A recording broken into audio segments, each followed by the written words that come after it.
Hello dear students, exercise 3.4 आज से अपन start कर रहे हैं। देखिए, पिछले वीडियो में अपना एक्सरसाइज 3.3 कंप्लीट हो चुका है। तो अगर पिछले एक्सरसाइज का कोई वीडियो आपसे मिस हो गया हो तो इस वीडियो के डिस्क्रिप्शन बॉक्स में आपको पिछले एक्सरसाइज का लिंक मिल जाएगा। आप जाके उस एक्सरसाइज के वीडियो देख सकते हो। पिछले सारे एक्सरसाइज का आपको लिंक मिलेगा। अगर किसी क्वेश्चन में आपको डाउट होता है तो आप अपने डाउट को क्लियर करने के लिए मेरे से ईमेल में कांटेक्ट कर सकते हो। मेरा ईमेल एड्रेस आपको इसी वीडियो के डिस्क्रिप्शन बॉक्स में मिल जाएगा। ठीक है, तो आज से अपन स्टार्ट करेंगे एक्सरसाइज 3.4। तो एक्सरसाइज स्टार्ट करने से पहले इस वीडियो में मैं आपको कुछ इंपॉर्टेंट पॉइंट्स बताऊंगा एज इंट्रोडक्शन, जिससे कि आप एक्सरसाइज 3.4 के क्वेश्चंस को आसानी से सॉल्व कर पाओगे। ठीक है, तो अभी तक अपन देख चुके हैं पूरे चैप्टर में कि फैक्टर्स क्या होता है, प्राइम नंबर्स क्या होते हैं, ऑड नंबर्स, इवन नंबर्स। ठीक है, ये सारा कुछ आप देख चुके हो। तो अब जो एक्सरसाइज 3.4 में जो आपका एक्सरसाइज या कॉन्सेप्ट यूज होने वाला है वो दो चीजें, कॉमन फैक्टर और कॉमन मल्टीपल्स। तो कॉमन फैक्टर और कॉमन मल्टीपल्स क्या होता है, इसको थोड़ा अपन एग्जांपल से समझते हैं। मान लो आपके पास कोई दो नंबर है, एक नंबर है 4, दूसरा नंबर है 18। तो 4 का अगर आपको फैक्टर्स लिखना हो, फैक्टर का मतलब क्या कि किसके टेबल में 4 आता है। ठीक है, तो देखो 1 के टेबल में 4 आएगा, 2 के टेबल में 4 आएगा और 4 खुद अपने टेबल में भी आएगा। उसी तरह से अगर आपको 18 का फैक्टर लिखना हो तो 1 के टेबल में 18 आएगा, 2 के टेबल में भी 18 आएगा, 3 के टेबल में भी 18 आता है, 3 6 18।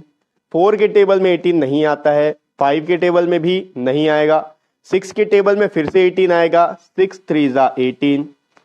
उसके बाद आपको 9 के टेबल में 18 आएगा और 9 के बाद सीधा 18 के टेबल में 18 आएगा। अब ये दोनों के अलग अलग आपने फैक्टर्स लिख लिए। अब आपको फाइंड आउट करना है कि इनके कॉमन फैक्टर्स कौन कौन से हैं। कॉमन फैक्टर्स, अच्छा, कॉमन का मतलब क्या होता है, जो दोनों में हो। ठीक है, तो अब यहां पर देखो दोनों में कौन कौन सा चीज है जो कॉमन होगा। 1 यहां भी है, 1 यहां भी है, तो एक हो गया 1, ये इनका कॉमन फैक्टर्स है। 2 यहां पर भी है, 2 यहां पर भी है, 2 भी कॉमन फैक्टर हो गया। उसके बाद यहां पर कुछ भी कॉमन नहीं है, तो यहां पर इन दोनों का कॉमन फैक्टर कौन सा हो गया, 1 और 2। ठीक है, एक और एग्जांपल लेते हैं। अगर आपके पास कोई ऐसे नंबर हो जिनमें आपस में आपको कोई कॉमन फैक्टर्स मिल ही नहीं रहा है, तो आप कैसे कॉमन फैक्टर फाइंड आउट करोगे। जैसे कि अगर आपको दिया है 4 और 5, तो 4 के फैक्टर्स क्या होते हैं, 1 2 और 4, अभी हमने यहां पर निकाला है। 5 के कॉमन फैक्टर्स क्या होंगे, 1 और 5। अब यहां पर आपको फाइंड आउट करना है कॉमन फैक्टर। तो कॉमन फैक्टर इन दोनों का क्या होगा, देखो जो चीज कॉमन है इन दोनों के फैक्टर्स में वो कॉमन फैक्टर होगा। अब यहां पर दूसरे कोई नंबर्स नहीं आ रहे हैं, सिर्फ और सिर्फ 1 आ रहा है, इसका मतलब 1 जो है इन दोनों का कॉमन फैक्टर होगा।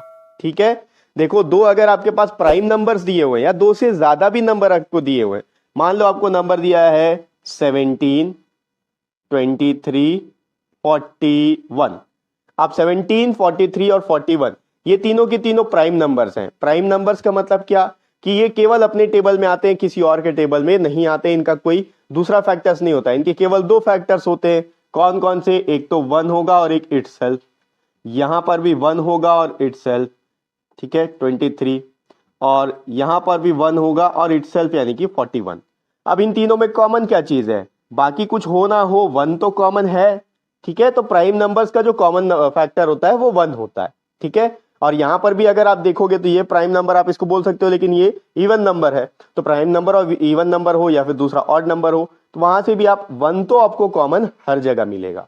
ठीक, तो ये था कॉमन फैक्टर्स। अब अपन देखेंगे कॉमन मल्टीपल्स क्या होता है। ठीक, तो आप एन एग्जांपल ले लेते हैं 4 और 3 का। तो 4 के मल्टीपल्स आपको लिखने हैं। 4 के मल्टीपल्स कौन कौन से होते हैं भाई, 4 का मतलब 4 1 4, 4 2 8। मल्टीपल्स का मतलब क्या, जो 4 के टेबल में आ रहा है, 4 8 12 16, फिर उसके बाद 20 24, उसके बाद 28, then 32 36 40 and so on. Multiples तो इनफाइनाइट होते हैं, कभी खत्म नहीं होंगे। आप मल्टीपल्स लिखते जाओगे लिखते जाओगे लिखते जाओगे, आपका बुक भर जाएगा, कॉपी भर जाएगा, लेकिन वो खत्म नहीं होगा। ठीक है, तो यहां पर मैं डॉट डॉट लगा दे रहा हूं ताकि समझ जाओ कि आगे कंटिन्यू हो रहा है।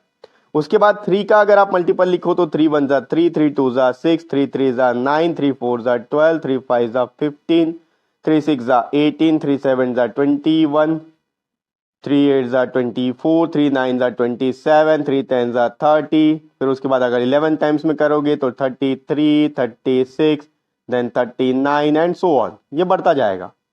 अब आपको फाइंड आउट करना है इनके कॉमन मल्टीपल्स। तो कॉमन मल्टीपल्स बहुत सारे हो सकते हैं।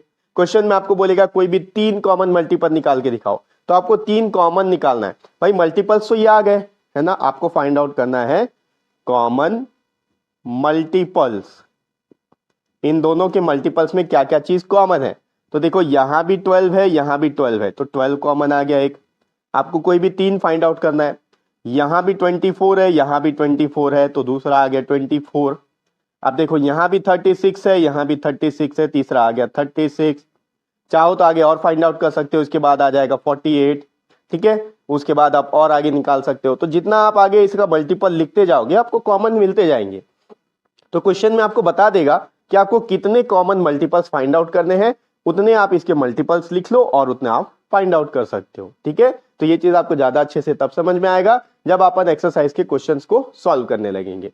तो बस इतने सारे चीज को आपको ध्यान रखना है।